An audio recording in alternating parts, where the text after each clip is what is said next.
Bədii filmim yarasal filmi idi. O filmə qədər mən bir gün də aktyorla işləməmişəm, bədii film çəkməmişəm, bir sənədli film çəkmişəm, amma yəni yəni mən o məktəbi keçməmişəm.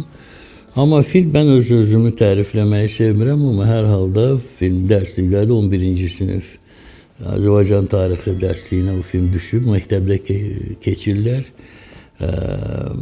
İlk beynəlxalq müstəqillik dövründə beynəlxalq kino festivalda Fransada Grand Prix alıb.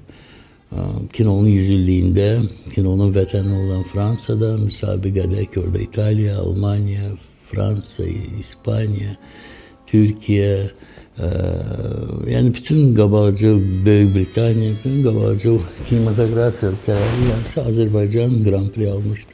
Yaxşı yadıma düşdü. Deyirlər o yenə də... Hə, düzdür. Sən daha bəsdir bu barədə fikirləşdin. Məyə bilmirdin ki, oğlanı atacaq? Mən tamam başqa şey barədə soruşmaq istəyirdim. Nədən danışırsınız? Heç ağabəyə dilə tuturam ki, təsviri sənət haqqında kitabı tamamlasın. Hə, lazımdır. Mən də deyirəm ona. Bax, bugün qaydanda biz... Deyəsən yoxaladı. Hazırsan. Hə, tez gedək ki, tez qaydaq.